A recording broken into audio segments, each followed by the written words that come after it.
Assalamualaikum warahmatullahi wabarakatuh. Ada seorang Habib yang menyatakan dengan hakul yakin bahwa Haji Oma Irama, Kiai Haji Imaduddin Utsman Al-Bantani, dan Gus Abbas Buntet akan mati dalam keadaan su'ul khotimah.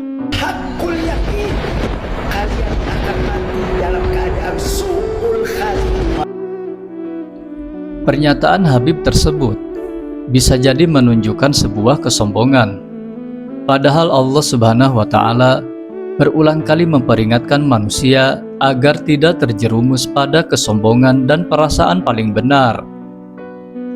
Allah Subhanahu wa Ta'ala berfirman, "Dan janganlah engkau memalingkan wajahmu dari manusia karena sombong, dan janganlah engkau berjalan di bumi dengan angkuh. Sesungguhnya Allah tidak menyukai orang-orang yang sombong lagi membanggakan diri." Quran Surat Luqman ayat 18.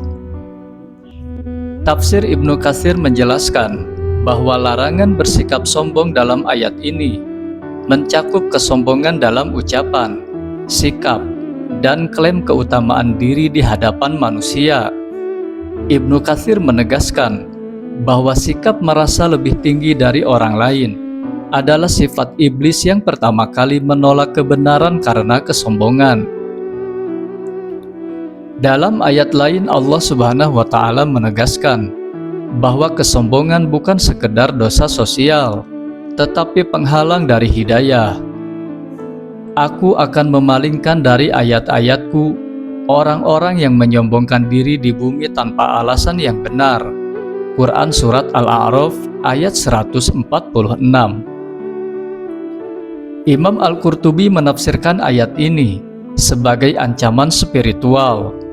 Orang yang sombong akan dicabut kemampuan memahami ayat-ayat Allah, bukan karena kekurangan akal, tetapi karena penolakan batin terhadap kebenaran.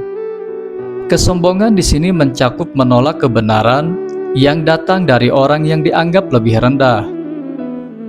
Dan Allah Subhanahu wa Ta'ala juga memperingatkan dengan bahasa yang sangat keras. Bukankah di neraka Jahanam itu tempat bagi orang-orang yang sombong? Quran Surat Az-Zumar ayat 60. Menurut Imam Fakhruddin Ar-Razi, ayat ini menunjukkan bahwa kesombongan adalah dosa batin yang dampaknya lebih berat daripada banyaknya dosa lahiriah. Karena kesombongan berhubungan langsung dengan sikap manusia terhadap Allah dan kebenarannya.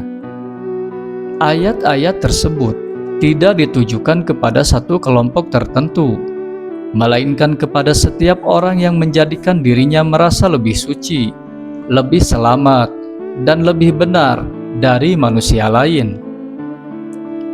Rasulullah Shallallahu Alaihi Wasallam memperjelas makna kesombongan itu dengan sangat gamblang.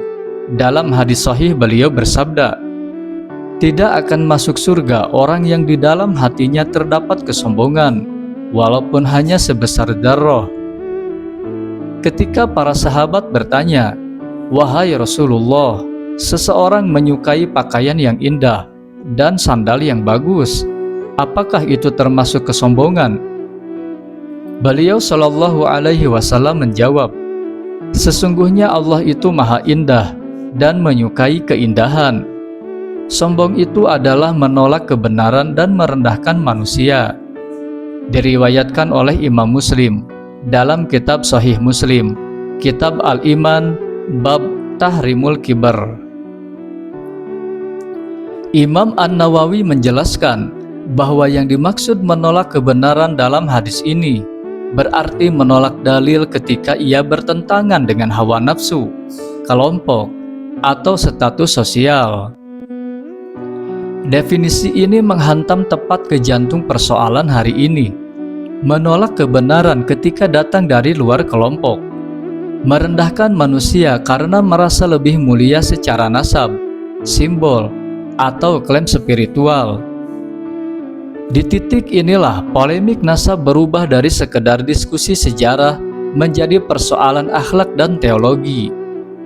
Ketika ada manusia yang berani memastikan tokoh-tokoh tertentu akan mati dalam keadaan su'ul khotimah, ia bukan sedang membela agama, tetapi sedang menyatakan diri seolah mengetahui keputusan keadaan akhir seseorang melebihi Allah Subhanahu wa Ta'ala. Ini bukan keberanian iman. Ini merupakan kesombongan yang dibungkus dengan keyakinan palsu. Para ulama telah sepakat bahwa menentukan akhir kehidupan seseorang adalah perkara yang gaib. Imam Ibnu Hajar Al-Asqalani menyebutkan, bahkan amal lahiriah tidak cukup untuk memastikan keadaan akhir seseorang tanpa izin Allah Subhanahu wa Ta'ala. Bahkan Rasulullah Shallallahu Alaihi Wasallam sendiri, manusia paling mulia, tidak pernah mengklaim kepastian keadaan akhir hidup bagi siapapun. Bahkan beliau mengajarkan umatnya untuk takut pada keadaan akhir kehidupan, bukan merasa aman karenanya. Dan disinilah hadis penutup ini menjadi sangat relevan, sekaligus menghancurkan ilusi rasa aman yang dibangun di atas nasab, status, dan simbol. Rasulullah Shallallahu Alaihi Wasallam bersabda, sesungguhnya seseorang benar-benar beramal dengan amalan ahli surga, hingga jarak antara dirinya dengan surga tinggal sehasta. Namun takdir mendahuluinya, lalu ia beramal dengan amalan ahli neraka, maka ia pun masuk neraka. Dan sesungguhnya seseorang benar-benar beramal dengan amalan ahli neraka, hingga jarak antara dirinya dengan neraka tinggal sehasta. Namun takdir mendahuluinya, lalu ia beramal dengan amalan ahli surga, maka ia pun masuk surga. Hadis riwayat Bukhari dan Muslim. Imam Ibnu Rajab menjelaskan bahwa hadis ini menghancurkan rasa aman palsu dan menegaskan bahwa husnul khotimah adalah karunia Allah, bukan hasil klaim identitas atau status. Hadis ini merupakan tamparan paling keras bagi siapapun yang merasa aman dengan status, nasab, atau klaim kesucian. Dalam Islam, tidak ada jaminan keselamatan karena darah, tidak ada tiket surga karena gelar, dan tidak ada kekebalan kritik karena silsilah. Yang menentukan bukan siapa leluhurmu, tetapi bagaimana engkau bersikap terhadap kebenaran hari ini. Maka ketika ada manusia yang mengklaim kemuliaan, namun menolak verifikasi, mengklaim warisan Nabi, namun membenci pertanyaan, mengklaim akhlak Rasul, namun gemar menghina dan memvonis akhirat manusia lain, disitulah umat wajib berhenti dan berpikir.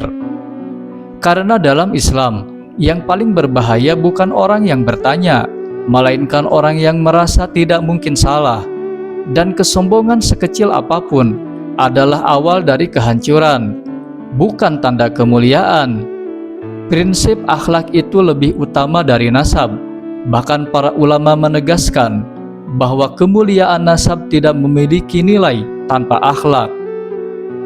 Sebagai penutup, Imam Al-Ghazali menempatkan kesombongan sebagai penyakit hati paling berbahaya karena ia dapat menyamar sebagai kebenaran. Wallahul muwaffiq ila aqwamit thoriq. Wassalamualaikum warahmatullahi wabarakatuh.